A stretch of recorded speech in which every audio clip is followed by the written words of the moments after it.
I'm Michael Miller, the VP of Engineering here at CloudSpace. I'm sorry? Yeah, I turned the mic on. Yes, mic is on. Wanted to thank everybody for coming out tonight.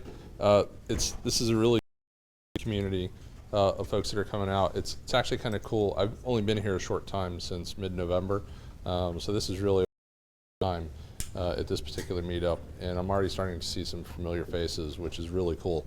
So I want to encourage everyone. I know everybody wants to come out and learn and be a part of the community. One of the best ways to learn is to get up here and give a talk, right? It's one of the best ways to learn how to do something and also impart that knowledge on the rest of the community. So for everybody sitting out there, you guys should each book a talk up here because it's also fun and it's a good community. Thank you for coming out. And I'm going to hand it over to Caitlin. Give all the rest of the announcements, but if you have any questions, feel free to stop any of us. I'd be happy to. And Caitlin, it's all yours. All right. Thank you, guys. This is first meetup of the year, so woohoo on that one. This is now the third iOS meetup that we have done. So thank you, guys. As you guys know, or most of you guys know, not everyone does. So there's quite a few new faces, which is exciting. We do, well, starting January officially, we will be doing 4 a month. So iOS is the first week. We have JavaScript, which is the second week. We have Android the third week, and Ruby the fourth week of every single month. So if there's a 5th week, I get a break. But otherwise, so that way it's all in the same schedule. It's all Tuesdays. You can come in at 6:30 and hang out if you want to, or walk in at 7. You're totally fine with all of that. We might get a little creative today because one of my speakers is MIA. So here in a second, we'll have John, which I love him. I'm really glad that you decided to do this talk for me. He's one of our guys. We'll have him do his talk, and then if Amit is still not here, then we'll do like an open forum where if you guys have any questions or want to know anything on iOS, anybody can then speak up in the audience if you know the answer to their question or something. We'll figure it out as John is talking. A couple new things. As you guys know, the whole sign-in sheet that we just did, it's all digital. Yay for those who have dealt with the paper with me. That will eventually be on our website as well. Hopefully by the next meetup. We'll see. Depends on if I can get some time. Otherwise, it will be eventually. And if you guys have already filled out all that info, you won't have to do it again. You'll just have to give me your name and your email, and then I can go back and eventually find your stuff. I'm using it for a head count now, so I don't have to literally count you guys. And so I still have the swag bags. We're doing one book now, and as you guys can see on a few of us, we have new t-shirts. I am giving one of these away too. I'll be doing one at each event for a little while until we change our minds and do something different. So I have other sizes. I grabbed one size, so whoever does end up getting the t-shirt, we can change out your size if we need to. Other than that, I think that's always looking for speakers, so no joke. You see how casual I am up here? I'm a horrible public speaker. Trust me, you're fine. You can totally come up and speak. But, John. Speaking of a horrible speaker. Come save the day. All right. Put that up, put that in your pocket. Hey everyone, my name's John. I work at CloudSpace. I do mobile apps. And this talk will be about tools, services, and libraries that should be super helpful for you guys. So the idea behind this talk is to provide a lot of value. And what I did was I asked around the office about what tools, services, libraries, code that people here use for iOS. And a lot of the slides will show you some of that stuff. Anyways, moving on. So I was a Full Sail student, did the game dev program. I spent 2 years in the game industry at Skypar Studios, and now I make mobile apps here. Here are some stuff I did. All right, so the blue spaceship game thing I made during Global Game Jam, which is coming up. Cool event. Anyone can join. Essentially, in 48 hours, you work with artists, designers, music producers, and stuff, and you make a game. It's super fun. The middle picture is something I did full cell, and the picture to the right is an app I've built. All right. So to start off, I'm sure a lot of us are familiar with GitHub. Now, it's a version control system. Anyways, so I found out that you can actually do some really cool stuff with it. And two of those things are webhooks and service hooks. So webhooks are almost like listeners. When you commit, when you push, when you make pull requests, you can have your server, you can have Twitter, you can have your chat applications like HipChat or Slack listen to those updates. And you can post them on the web, post them to your chat rooms, send an email out, wherever you want. So you can hook into whatever your project is doing and get real-time information on that. So the other part is service hooks. So if you use any project management software, you can link what you're doing with tasks on your project management. It's very enterprisey, but it's really cool that you can have that one-to-one relationship, and you can see, hey, this task is related to this branch or this commit or this area of code that I did here. You can also do that for testing and bug tracking. So what I'm going to go over next is iOS libraries that are super popular and really useful. You know what? Before that, I'm going to talk about Cocoapods. By the way, he just put this together over the last 2 days? 3 days. 3 days? Yeah. So if any of us use any third-party libraries, the old school way of doing it is downloading the library, linking it with your project, and then linking any dependencies that library needs. SQLite, security, UI kit, no, not that one, but whatever dependencies you have, right? And it's not the best way to do things now. So we have something called Cocoapods, which is a dependency management tool. If you have any third-party libraries that you use, instead of downloading that whole library and putting in your project, you can now use this tool to it. So the advantages of using Cocoapods is that it's really easy to update and install. You install Cocoapods, you go to your project, and you write in terminal pod install. It sets it up. What you do next is any third-party library you use, you open up the pod file, which is given to you when it's installed, and you just write the library name, the version number you want, and in terminal, you say pod install. It automatically installs the library to your project. So no more hassling with going to downloading the library yourself. Whenever there's an update, you got to download the new one. This one, Cocoapods makes that much easier, especially with version control. So you don't have to include those libraries inside your repository anymore. You can just have the pod file, and each individual user can install the libraries themselves.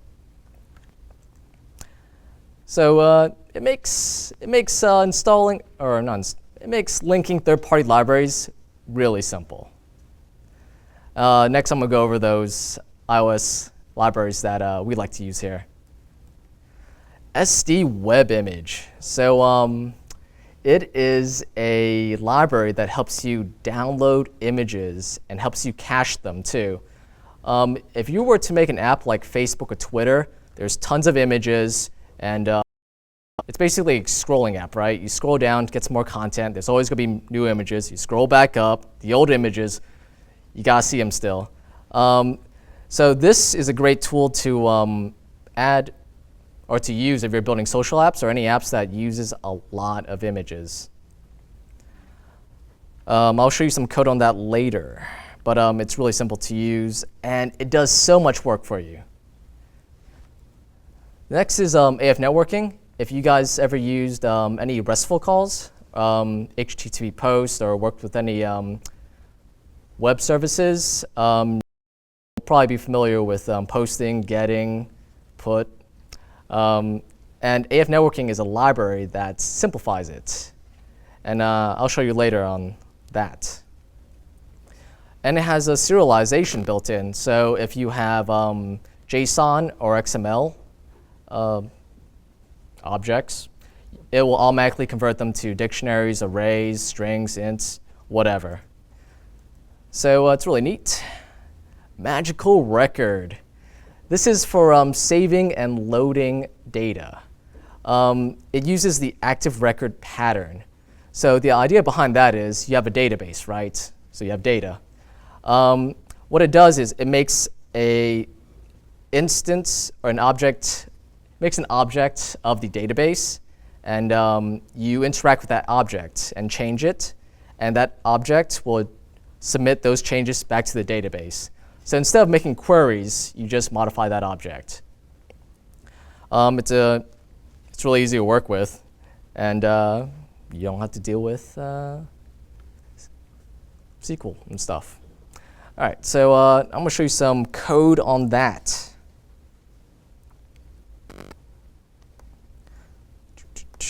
SDWebImage plus, plus, plus, plus. All right, so down here, you have an image view. This is all you need. Set image with URL, pass in the URL. If you want a placeholder image, you can put one there, and it does this in the background thread asynchronously. So it's not a blocking call, and oh man, it's elegant because it's simple. So it gives you an easy way to download images. Another one of its big features is caching images, which I'll go down here. So you create an image cache instance with namespace, which is essentially the ID of the name. And you query the disk, which is, well, if it's saved on the disk, you query the disk. My cache key is generally the URL of the image. And once it's done, it'll enter this block. And essentially, here you'll make some assignment or show it on the screen or do whatever you want to do.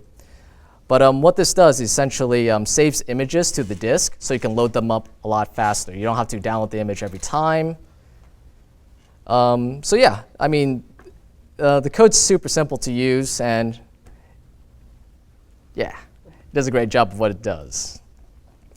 So AFNetworking, the RESTful calls that I was talking about, you essentially have a manager. You say get or post the URL. Parameters, you generally pass in a dictionary for that. So if I were to post to Twitter, I would include the message and probably my Twitter account. So ID equals my Twitter account, message equals some string. And then it'll give you a success block and failure block in case whether that went through or not. Like I said, it's super simple. If you were to do this with iOS's native libraries, it'd be probably twice as much lines. But yeah, it's a good library to work with. Magical records. So this works with saving and loading data. So if you have a person object, you call person create entity, and then you insert a create insert, and then it's automatically saved. Blah blah blah. Saving block. Saving the background thread. This is synchronizing. We'll ignore this. So imagine that you create it and you save it. You can find it by saying find all. You can sort it by passing different things in. Like I said, it's really easy to use. The documentation is really simple. And all of this is in GitHub. GitHub is a great resource to find iOS libraries that won't force you to reinvent the wheel. Plus, it saves you time from doing work that someone else already has done. All right, back to this. Calabash. So we're going to testing frameworks. So maybe some of you heard about test-driven development, agile development, whatever. Calabash is a testing framework. What that means is, or how you would use it is essentially, you have an app built and you want to test the functionality of it. You want to go to X screen, you want to create an account. What you would do is essentially, you have your app built, and Calabash, you would write what you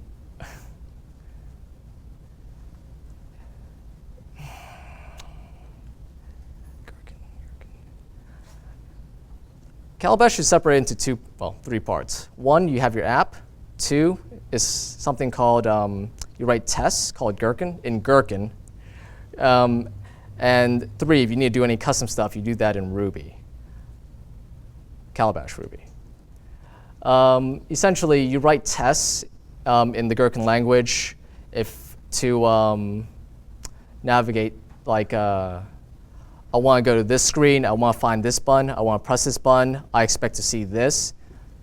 You write in their language about what you want to expect in Ruby, and it should automatically, Calabash will automatically understand most of it. For any custom stuff, you can write that in Ruby. Travis. So Travis is a really neat tool. It's a service that allows you to run tests on your apps.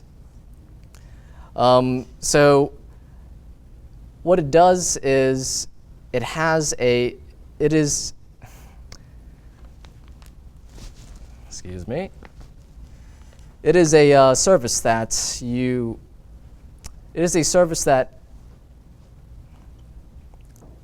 let's, how should I explain this?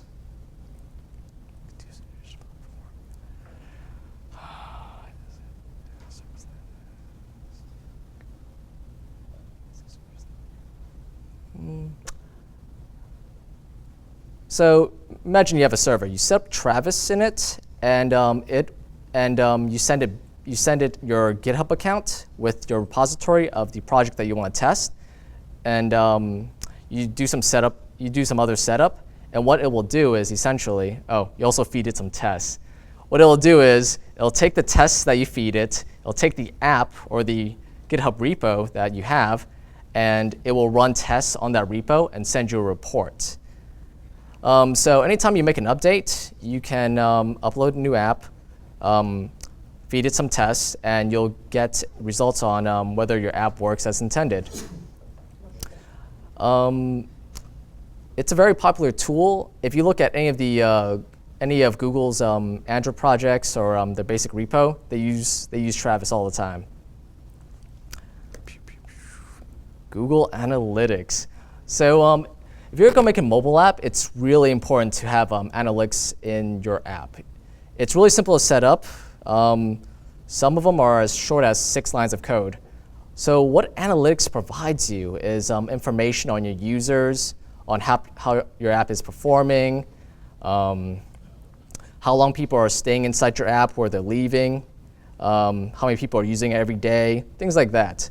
So having that information is really important. Pass on to your marketing person or anybody that wants to, I don't know, use that data and figure out some strategies on how to make your app better. Crashlytics is a service that records your crash logs and displays them online. So normally, if your app crashes, you have to plug it in, you have to go into Xcode, and you have to grab the logs yourself. How Crashlytics does it is they present you the most important information. You don't have to go sift through those different logs, all the different stack traces of each thread, none of that. It also gives you some pretty useful information like what device they're on, their iOS, how much of the memory is used, if it's jailbroken. So it makes things easier. Here's a picture of what it looks like.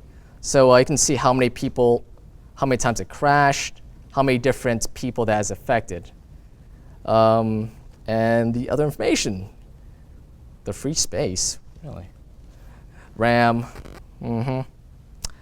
And so when you're actually debugging it, it'll actually give you a good stack trace and good context on where your app crashed. This is all available online. It happens real time, so you just log in and you check it out. Yes, Shay. Has there ever been like any information with Crashlytics, like people don't want this kind of information known? Like, that just sounds like a lot, not personal data, but I don't know if I want you guys to know how much RAM I was using or how much free space I have. That's generally up to Apple to decide. They control the hardware, they control the operating system. It's basically their choice. And you sign their end user license agreement or whatever. Yeah. So it's. So this is just all included in Crashlytics for free? They take whatever information is available, so anybody can take this information. That's very cool. It looks like it's symbolic games. Is that, do you have to provide that file to them out of band or? No, you just have to set it up and it should run everything for you. You don't have to descent? Yeah, I would imagine we do. Yeah. The actual log. I've used it, it's all automatic.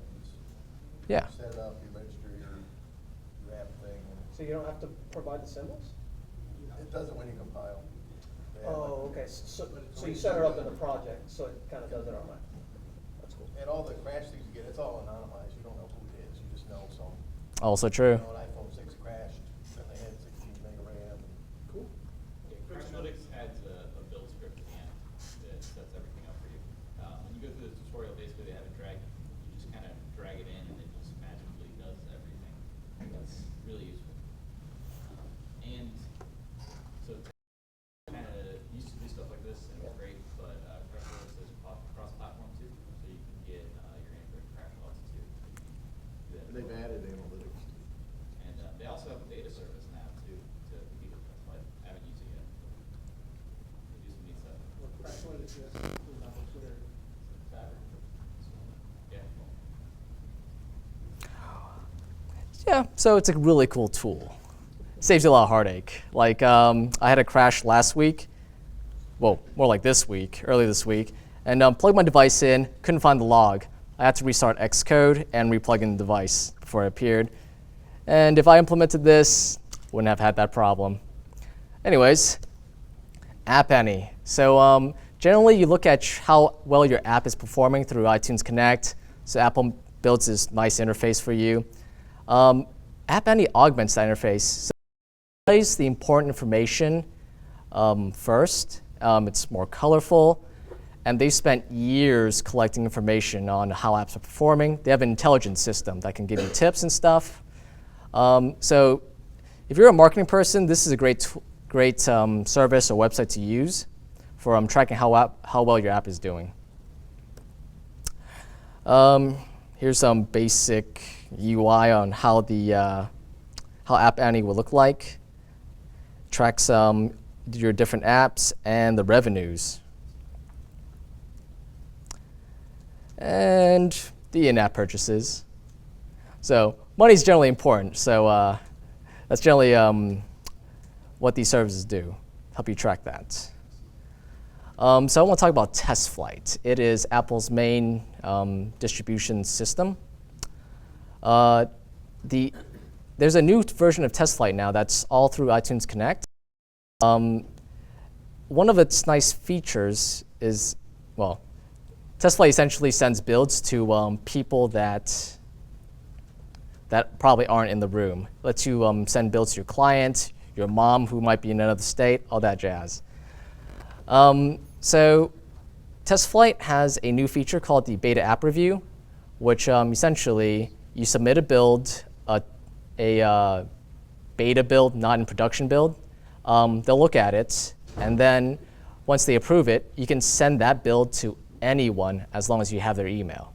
So the old way of doing it is you pass in you need to know their device ID, you need their device ID in your provisioning profiles. You don't have to worry about that now. And it's pretty nice. That's pretty much the end of my talk. I want to talk about upcoming events happening here. Global Game Jam, 2 weeks from now. So join up with other people, artists, programmers, whatever. Make a game in 48 hours. Hosted at Full Sail and downtown Orlando. Indienomicon happens the first Thursday of every month. They showcase 2 games, and you get to hang out, talk to people, play some games. And if you're ever interested in doing a startup thing, or even just figuring out what a startup is, there's an event called Startup Weekend happening in July, where you get to brainstorm and build it in the process of 48 hours. You get help from local business owners, investors, whatever, and there's generally a prize at the end. So it's a fun event to learn about business, about making a product, and what startups are like. And that's all I have.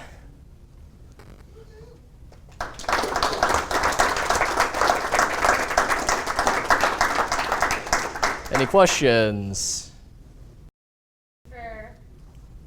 Does Crashlytics have a free tier? Yeah. This last time I looked, they don't even have, unless you're doing like enterprise, so you can't even pay. Yeah, I've got to figure out what their business model is. Twitter bought them, or Facebook? They got bought. Twitter. Twitter. So that was their. By the way, back there is our main iOS programmer, Joey Lorick. He works here. Chris has been on the ball today. Yes. Have you guys seen any advantages working with Crashlytics versus Hockey app? Joey. I have not worked with IBM, so I don't know. Me neither. So some of these services or libraries that I mentioned, I haven't used myself, but I've gotten good responses from our internal team. And I guess that's it.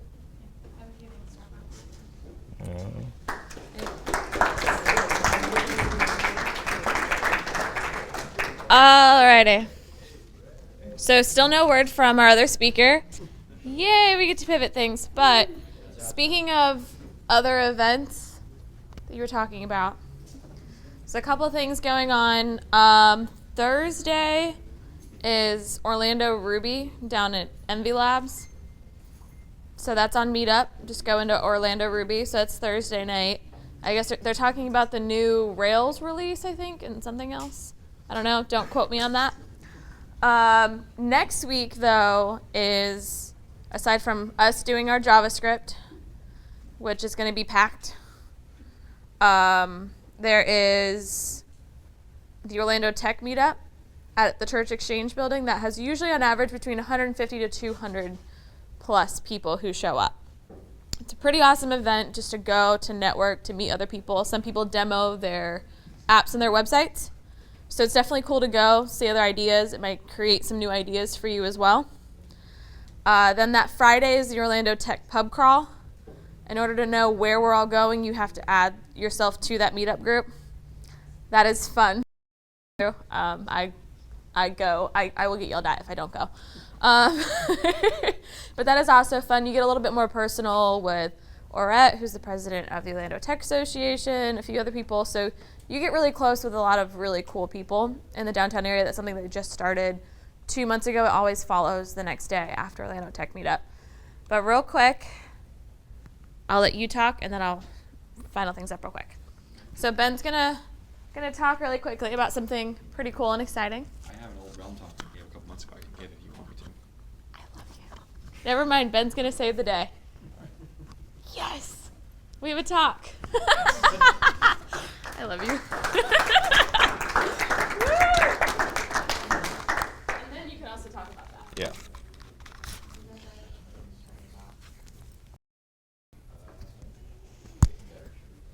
Okay. We can help you with that with anything. Thank you. Mm-hmm. That was like way too All right. All right, so guys, I'm Ben Golke. I am a newly employed instructor at the Iron Yard downtown Orlando, actually in the Exchange building. So I'm going to be starting an iOS instruction class at the end of February, and I'm actually looking for a TA. So if anybody is interested, has some, you don't need to be an expert, but if you got some iOS experience, you've built a few things, the job is basically at least 15 hours a week, and you'd be helping me in my class to learn iOS in 12 weeks. So if you want to learn more about that, just talk to me after the meetup. So this is actually, some of this is going to be a little bit out of date because I gave this in September. At the Ben, real quick. He's got to pick this up.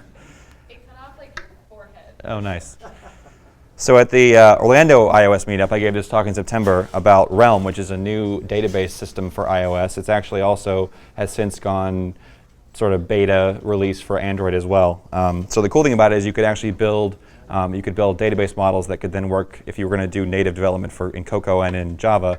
You could then build one database model and have it work in both of your apps. So dates are out of date, but same stuff.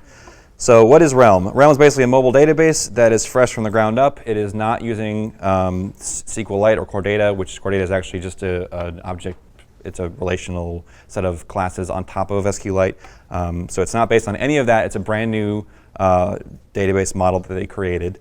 And it's already been in use for a couple of years now. Is it going to be like more like a relational like model, or is it going to be more just like are you familiar with that? Yeah, kind of a little bit of both. Like you'll see in a minute, it's very sort of object oriented in the sense that they give you objects you can directly manipulate, kind of like Core Data, but also you can use things like sort of conditionals in your it's not really a select statement, but it's kind of like that where you can use, wheres and stuff like that. So kind of a little bit of both.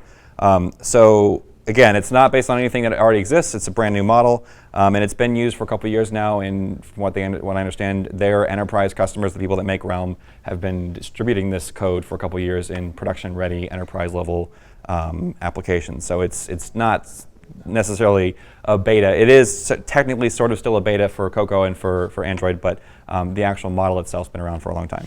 So like John said, you can get it from the website directly and just put it right in your project, or you can use Cocoapods. It's just the Cocoapod is just called Realm. So in your pod file, all you have to do is you just put in the word Realm and then run pod install, and it will go fetch all the dependencies, everything you need, and put it right in your project.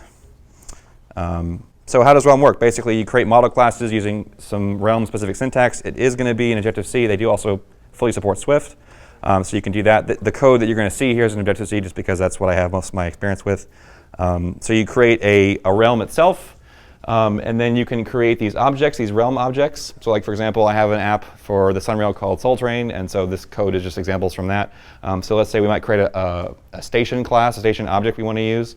So this is actually going to be a Realm object that we can create, and we can set, like, for example, the name, and then all we have to do to persist that information is literally just call the default Realm, say add object, and give it the pointer to the actual object, and it will save it. It will persist it automatically. You don't have to do anything else. Which, if you guys have used Core Data, you'll know that Core Data is more complicated than that. It's not that easy. So then, like, for fetching stuff, you can do all objects, and it'll just pull everything if you wanted to do that. You can use NS predicate, like you can use with Core Data or pretty much any other collection in Cocoa to then fetch specific things. And you can also change your results. So for example, you can say RLM array, which is sort of just it's basically like an NS array. It's just a little bit more special with some stuff that's Realm specific. You can say, go fetch me all of the objects that are of type station, which will pull everything in. And then you can say, now I want to see only stations where the city is Orlando, the address city is Orlando. So it's just like this, again, it's predicate. You're going to say address.city equals Orlando, and it's going to be station objects where. So then it'll then just basically shrink that array down to only those where it matches Orlando. And then the last one would be Orlando stations with C names. So then you could say objects where name begins with C, and then now you have a much smaller example, like for example, Church Street is one of the stations, so then it would definitely pull that in. So you can just sort of start general and get more specific as you go. Something that they just recently added is encryption, so which is pretty cool. There's no great, easy default way to encrypt stuff in core data. It can be done, but it's sort of a little hacky. This is much more straightforward. So all data written to Realm is encrypted if you turn this on. And so you just provided an encryption key, and then it'll handle the rest, essentially. There is no live debugging of Realm objects that have been encrypted, so that's one downside. You probably wouldn't want to use it on necessarily sort of a production thing. You might want to sort of have a development project first. And then there's also a small performance hit because it's encrypting and debugging. And Swift support is still kind of experimental, so kind of buyer beware there. You must make a call to the default realm or a specific realm in each thread you create. So that's the other cool thing, is that core data is not thread safe by any stretch of the imagination. It can be made to be thread safe through lots and lots of hacky stuff that's not good. So one thing that Realm wanted to solve was making it fully thread safe. So what they did was essentially they allow you to call a handle to the realm as many times as you want. And so once you get the handle to it, you can then access the realm completely, both reading and writing, and it will handle the rest of it. So like, you know, race conditions on writing data and stuff, it'll handle that for you under the hood. But the only kind of caveat to that is that you can't like create the realm, get the object, and then pass it to another thread. That pointer to that object, you have to then inside that thread just open the realm separately. That's sort of just the one caveat, because if you do push that object across threads, that is not thread safe and it won't work properly. So KVO, key value observation, is not supported for Realm objects, so use the notifications instead. And then RLM array objects are typed and may only contain RLM objects of one type. So for example, if you put, let's say, dog objects in an RLM array, only dog objects can go in there. You can't normally with a normal NS, a string and whatever, an NS number, whatever else you want in there, all mixed and matched. So with an RLM array, they are typed, you can't do that. So here's the links to the latest documentation for both Cocoa and for Java. As you can see, Java is a little bit newer. They brought that out more recently. I have not used it, but from what I understand, it's just about as good as it is for Cocoa. And like I said, the cool thing is you can then create that model that you can use on either platform. So there we go. That's it.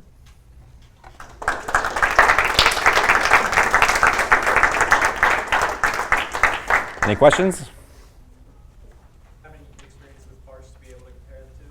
I don't. Well, like MongoDB.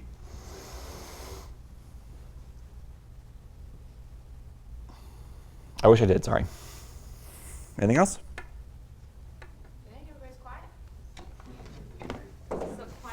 And also, TA for IronYard, if you guys are interested, just come talk to me after the meetup. Okay, I'll move this over. I can get it off. There we go. Did you get a bag last time you presented? Okay. I think I'm going to give you a t-shirt because you saved my day. So you're going to get a cool Cloud-Space t-shirt. And Susanna won't care if you wear it. All right, guys. Giveaways. You know, we all like them, right? So usually in the past, I've made you guys, hold on, let me get in front of the podium so people can see me. Usually I make you guys do the Twitter thing. That's like my phrase now, I'm really sorry if you haven't ever heard me say it before. But today, with everything just being all fun and wonky, I'm actually going through the sign-in sheet on names. So,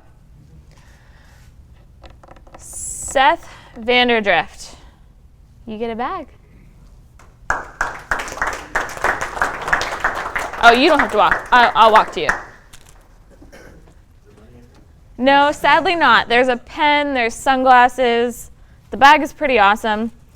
Darren Doria. Have you gotten a bag before? No. Woohoo! Huh? Oh, last year. All right. And she left me, didn't she? She did. Okay.